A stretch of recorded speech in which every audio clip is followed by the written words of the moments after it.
Pernahkah kamu membayangkan, ketika malam tiba, roh orang-orang yang sudah meninggal benar-benar kembali pulang? Bukan sekadar cerita hantu, bukan sekadar bayangan samar, tapi arwah keluargamu sendiri berdiri di depan pintu rumahmu, menunggu doa yang mungkin sudah lama tak engkau panjatkan. Apakah kamu berani mendengar kisahnya sampai akhir? Assalamualaikum warahmatullahi wabarakatuh. Halo sahabat malam, selamat datang di channel ini, tempat kisah-kisah mistis, misteri, dan horor dikisahkan dengan nyata. Sebelum kita mulai perjalanan ke dunia gaib malam ini, jangan lupa tekan tombol subscribe, aktifkan lonceng notifikasi, dan share ke teman-temanmu. Karena dukungan dari kalian adalah doa yang membuat channel ini terus hidup. Bismillahirrahmanirrahim. Semoga kisah ini bukan sekadar hiburan, tapi juga pengingat bahwa kita semua akan kembali ke tanah. Mari kita kirimkan Al-Fatihah untuk keluarga, sahabat, dan orang-orang tercinta yang telah mendahului kita. Semoga mereka tenang di alam kuburnya. Amin. Pintu malam Jumat. Malam Jumat selalu dianggap berbeda. Suasana yang terasa biasa di siang hari berubah jadi penuh misteri begitu matahari tenggelam. Orang-orang tua di kampung sering berpesan, kalau malam Jumat jangan main terlalu malam, pulanglah sebelum azan Isya, bukan tanpa alasan. Malam ini diyakini sebagai waktu di mana tirai tipis antara dunia manusia dan dunia roh mulai terbuka. Bagi sebagian orang, ini sekadar mitos. Namun, bagi yang pernah merasakan, malam Jumat menyimpan rahasia yang sulit dijelaskan dengan logika. Seiring malam makin larut, udara berubah lebih dingin dari biasanya. Angin sepoi-sepoi yang tadinya menenangkan, justru membawa bisikan aneh yang membuat bulu kuduk merinding. Pepohonan bergoyang pelan, seakan mengikuti irama tak terlihat. Di kejauhan, suara anjing menggonggong tanpa sebab, seperti menandai sesuatu yang mata manusia tak mampu menangkapnya. Orang-orang percaya inilah pertanda bahwa makhluk halus mulai keluar dari tempat peristirahatannya. Konon, pada malam Jumat, roh-roh yang sudah lama terkubur mendapat kesempatan untuk kembali. Bukan kembali hidup, tapi kembali merasakan jalan yang dulu pernah dilalui. Mereka berjalan tanpa suara, melayang tanpa bayangan. Hanya sedikit orang yang beruntung atau mungkin sial bisa merasakan kehadirannya. Angin yang tiba-tiba berhenti, aroma bunga Kamboja yang samar, atau suara langkah yang tak pernah terlihat wujudnya. Semua itu sering dianggap tanda bahwa roh sedang dekat. Tapi, yang paling menakutkan dari malam Jumat bukan sekadar kehadiran roh, melainkan pesan yang mereka bawa. Roh yang masih mengingat keluarganya akan kembali, bukan untuk menakut-nakuti, melainkan untuk melihat apakah doa masih terucap dari bibir orang yang ia tinggalkan. Jika doa itu hilang, roh akan merasa diabaikan dan rasa rindunya bisa berubah menjadi luka. Disinilah malam Jumat menjadi waktu sakral, bukan hanya untuk mendoakan yang tiada, tapi juga untuk menjaga agar roh tetap tenang di alamnya. Kubur yang hidup kuburan selalu identik dengan kesunyian.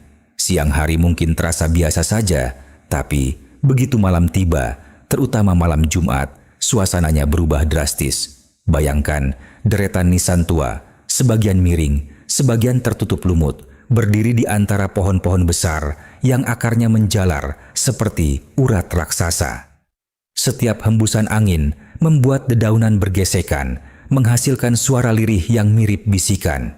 Disitulah orang percaya, setiap liang lahat tidak lagi sekadar tanah, melainkan pintu yang bisa terbuka kapan saja. Di balik tanah merah yang basah, roh-roh bersemayam. Tubuh mereka memang hancur oleh waktu, namun jiwa tidak ikut terkubur. Konon, ketika malam Jumat tiba, suara gaib menyeru memanggil mereka. Bukan suara manusia, bukan pula suara malaikat, melainkan gema yang hanya bisa didengar oleh mereka yang sudah mati. Dari sinilah proses itu dimulai. Roh bergerak, perlahan, seperti kabut yang merayap keluar dari liang lahat. Bagi mata manusia, kubur itu tampak tenang. Tak ada yang aneh selain bunyi jangkrik dan desau angin. Namun bagi roh, malam itu adalah saat kebangkitan sementara. Ada yang melangkah dengan wajah tenang, seakan pulang untuk bertemu keluarga. Ada pula yang bangkit dengan mata kosong, membawa rasa kecewa karena doa-doanya tak pernah tersampaikan. Itulah sebabnya sebagian orang merasa tiba-tiba merinding saat melewati makam di malam Jumat, bukan karena angin malam, tapi karena ada roh yang berdiri, memperhatikan. Tak semua roh bisa pergi jauh dari kuburnya. Ada yang hanya mampu berdiri di sisi nisan, menangisi takdirnya yang dilupakan. Ada pula yang melangkah keluar, melayang ke jalanan, menyusuri desa, mencari rumahnya yang dulu pernah dipenuhi tawa. Semuanya tergantung bagaimana keluarga di dunia mengingat mereka. Doa, zikir, bahkan sekadar menyebut nama menjadi bahan bakar agar roh bisa berjalan lebih jauh. Tanpa itu, mereka tetap terikat di tanah, menatap kosong ke langit gelap tanpa harapan. Maka dari itu, orang tua zaman dulu selalu mengingatkan, jangan pernah lupakan makam keluarga. Bersihkan, taburkan bunga, dan kirimkan doa. Karena setiap doa bukan hanya pahala, tapi juga kunci pembebas. Malam Jumat bukan sekadar legenda, melainkan waktu ketika kuburan benar-benar hidup oleh doa, atau justru hidup oleh rintihan roh yang kecewa. Perjalanan roh, begitu keluar dari kubur, roh tak langsung hilang di telan malam. Mereka bergerak perlahan, seakan mengingat kembali jalan yang dulu pernah dilalui. Setiap langkah bukan dengan kaki, melainkan melayang seperti kabut yang terseret angin. Suara jangkrik berhenti, seakan alam pun memberi jalan bagi mereka.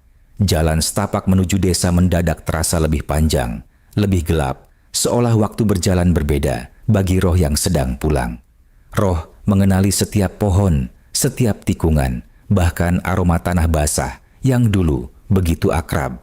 Namun, semua itu kini berbeda, sunyi, dingin, dan asing. Rumah-rumah yang pernah riuh dengan suara manusia kini tampak redup. Sebagian pintunya terkunci rapat, sebagian lainnya diterangi lampu minyak yang hampir padam. Konon, roh selalu mencari cahaya, bukan karena takut gelap, melainkan karena cahaya itulah yang mengingatkannya pada kehidupan. Bagi sebagian roh, perjalanan ini penuh harap. Ia ingin melihat keluarganya, meski hanya sebentar. Kadang, ia berhenti di pinggir jalan, menatap jendela rumah yang dulu ia tinggali. Dari balik kaca, ia melihat bayangan anaknya yang kini tumbuh besar, atau istrinya yang masih setia menunggu. Namun pandangan itu hanya sepintas, seperti mimpi yang sulit digapai. Ia tidak bisa mengetuk pintu, tidak bisa memanggil. Yang bisa ia lakukan hanyalah berdiri dan berharap ada doa yang menyapanya. Tapi tidak semua roh beruntung. Ada pula yang pulang hanya untuk menemukan rumahnya sudah hancur atau keluarganya pindah tanpa pernah kembali menziarahi makamnya. Roh itu berdiri lama di depan tanah kosong, bingung harus kemana. Inilah yang sering membuat sebagian tempat terasa angker. Ada roh yang kehilangan arah, gentayangan tanpa tujuan, menunggu doa yang tak pernah datang. Perjalanan roh bukan sekadar kisah mistis, melainkan cermin bagi yang masih hidup. Jalan yang mereka lalui seakan mengingatkan kita bahwa suatu saat nanti kita pun akan menempuh perjalanan yang sama. Dari kubur menuju rumah, mencari doa dari mereka yang kita tinggalkan. Dan pada malam Jumat, perjalanan itu bukan sekadar legenda, melainkan sebuah kepastian yang terus berulang, minggu demi minggu. Rindu yang tertahan roh, yang berhasil pulang ke rumahnya, tak selalu menemukan apa yang ia rindukan. Ada roh yang berdiri di depan pintu, menatap rumahnya dengan tatapan hampa. Ia ingin masuk, ingin merasakan kembali hangatnya keluarga. Namun, yang ia dapatkan hanyalah pintu yang terkunci rapat, seolah tak lagi mengizinkannya pulang. Rindu yang dibawa dari kubur itu akhirnya terhenti di ambang pintu, tertahan oleh dunia yang sudah tak lagi sama. Di balik jendela, ia melihat keluarganya masih terjaga. Ada yang tertawa kecil sambil menatap layar ponsel. Ada yang sibuk dengan pekerjaannya. Tak seorang pun menoleh ke arah pintu, seakan lupa bahwa ada roh yang tengah menunggu doa di luar sana. Hati roh itu bergetar, bukan karena marah, melainkan karena rindu yang tak pernah tersampaikan. Ia hanya ingin didoakan, hanya ingin diingat. Namun, keheningan itu lebih menusuk daripada ribuan kata. Tak semua roh mampu menahan rasa itu. Ada yang hanya berdiri diam hingga fajar tiba, lalu kembali ke kuburnya dengan kecewa. Ada pula yang rindu berubah jadi ratapan. Tangisan lirih kadang terdengar di tengah malam, membuat penghuni rumah terbangun tanpa tahu dari mana suara itu berasal. Tangisan yang dingin, samar, dan penuh kerinduan, sebuah panggilan agar mereka kembali mengingat. Ada juga roh yang nekat masuk, meski tak diundang. Ia melangkah ke dalam rumah, mengikuti aroma dapur yang dulu akrab, menyentuh benda-benda yang pernah ia gunakan.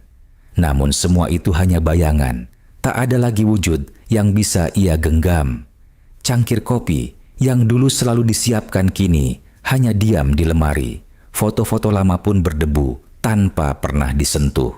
Roh itu menatapnya lama, seakan berusaha mengulang masa lalu yang tak akan pernah kembali. Malam Jumat, bagi roh yang rindu, bukanlah kebebasan. Itu adalah ujian. Ujian untuk menerima bahwa dunia yang ditinggalkan telah berubah. Bahwa rumah yang dulu hangat bisa jadi sudah dingin tanpa doa. Bahwa nama mereka perlahan terkubur bukan hanya di tanah, tapi juga di ingatan. Dan itulah yang membuat rindu mereka tertahan, mengendap menjadi bayangan yang gentayangan, menunggu hingga ada seseorang yang kembali mengingat dan mengirimkan doa. Arwah yang tersisih. Tidak semua arwah beruntung menemukan rumahnya masih sama. Ada yang pulang hanya untuk menyadari bahwa segalanya telah berubah. Rumah yang dulu ramai kini sepi, kosong, bahkan roboh dimakan waktu. Roh itu berdiri di antara puing, menatap bangunan yang dulu penuh canda tawa. Kini hanya debu, ilalang, dan kesunyian yang menjawab rindu. Seolah-olah dunia telah menghapus jejak keberadaannya, meninggalkannya sendirian dalam kegelapan abadi. Ada juga arwah yang pulang, tetapi keluarganya telah pindah. Rumah barunya tak lagi mengenalinya, dan doa yang dulu mengalir kini terputus. Ia berdiri lama di depan rumah orang asing, berharap sekilas keakraban. Namun, yang didapat hanya tatapan kosong dari penghuni baru yang kadang merasa merinding tanpa tahu sebabnya. Inilah yang membuat roh terasa tersisih, bukan karena ia tak ingin pulang, tapi karena tak ada lagi tempat yang bisa ia sebut rumah. Ketika doa terputus, roh kehilangan jalannya. Ia mulai gentayangan, bukan karena jahat, melainkan karena tersesat. Tak ada cahaya yang menuntunnya, tak ada nama yang dipanjatkan untuknya. Dari sinilah lahir kisah-kisah tentang gangguan gaib, suara langkah di lorong, pintu yang terbuka sendiri, atau bayangan samar di sudut mata. Bukan karena roh itu ingin menakut-nakuti, melainkan karena ia ingin diperhatikan kembali. Namun, ada juga roh yang tak mampu lagi menahan kecewanya. Rindu berubah menjadi amarah. Ia bukan hanya berdiri, tapi mulai menampakkan diri dengan wajah pucat, mata kosong, dan suara serak penuh dendam. Bagi mereka yang melihat, pengalaman ini begitu menakutkan. Tapi bagi roh itu sendiri, ini hanyalah jeritan terakhir, sebuah cara agar ia tak benar-benar dilupakan. Arwah yang tersisih bukanlah hantu asing, melainkan seseorang yang pernah kita kenal. Bisa jadi kakek, nenek, atau orang tua yang tak lagi mendapat doa. Mereka bukan ingin menakutkan, mereka hanya ingin diingat. Namun, ketika lupa menjadi kebiasaan, roh itu tersisih, kehilangan tempat, dan akhirnya menjadi bayangan yang menghantui dunia. Pesan dari alam kubur malam Jumat bukan hanya tentang kehadiran roh, tetapi juga tentang pesan yang mereka bawa. Banyak orang percaya Setiap arwah yang pulang ingin menyampaikan sesuatu, doa yang terputus, janji yang tak ditepati, atau sekadar kerinduan yang tak pernah terbalas. Mereka tidak selalu datang dengan wujud menyeramkan. Kadang, hanya lewat angin dingin yang tiba-tiba masuk ke kamar, atau aroma bunga Kamboja yang muncul tanpa alasan. Itu semua adalah tanda, sebuah bisikan lembut dari alam kubur. Bagi yang peka, pesan ini terasa nyata. Ada yang bermimpi bertemu keluarganya yang sudah tiada, seolah roh itu datang hanya untuk mengingatkan agar jangan berhenti berdoa. Ada juga yang melihat bayangan samar berdiri di pojok rumah, lalu lenyap ketika disapa. Itu bukan sekadar mimpi buruk atau ilusi, melainkan cara roh menyampaikan rasa rindunya. Doa adalah jembatan yang mereka harapkan, karena tanpa doa, perjalanan mereka menjadi gelap. Namun, ketika pesan itu diabaikan, roh bisa berubah. Mereka bukan lagi sekadar bayangan lembut, tetapi hadir dengan lebih kuat. Suara langkah di atap, pintu yang berderit tanpa sebab, atau bisikan nama di telinga saat semua orang tidur. Itu semua adalah panggilan terakhir, jeritan sunyi dari roh yang menuntut diingat. Bukan karena mereka ingin menakutkan, melainkan karena mereka merasa ditinggalkan. Orang tua zaman dulu selalu berpesan, jangan pernah putuskan doa untuk orang yang telah pergi. Doa adalah cahaya yang menuntun roh kembali ke kuburnya dengan tenang. Tanpa doa, roh bisa tersesat, berkeliaran di dunia manusia dengan hati yang gundah. Dan semakin lama ia diabaikan, semakin kuat pula kehadirannya terasa, hingga akhirnya menimbulkan ketakutan. Maka dari itu, malam Jumat bukan sekadar mitos. Ia adalah pengingat bagi yang hidup, bahwa kematian bukan akhir dari segalanya. Roh masih bisa merasakan rindu, kecewa, dan bahkan kesepian. Mereka hanya ingin satu hal, jangan dilupakan. Sebuah doa sederhana bisa menjadi pelukan yang menenangkan mereka di alam kubur. Karena jika doa itu hilang, jangan heran bila rumah kita terasa dihantui. Bukan oleh makhluk asing, tapi oleh mereka yang pernah kita cintai. Malam Jumat bukan sekadar mitos, bukan sekadar cerita yang diwariskan orang tua. Bagi sebagian, ini adalah kenyataan saat roh keluarga pulang mencari doa yang mungkin sudah lama hilang. Jadi, jangan pernah lupakan mereka. Kirimkan doa, sebut namanya, dan biarkan arwah kembali ke kuburnya dengan tenang. Terima kasih sudah mendengarkan kisah ini sampai akhir. Jangan lupa tinggalkan like, subscribe, dan bagikan video ini agar lebih banyak orang yang teringat untuk mendoakan keluarganya yang telah tiada. Sampai jumpa di kisah horor berikutnya. Wassalamualaikum warahmatullahi wabarakatuh.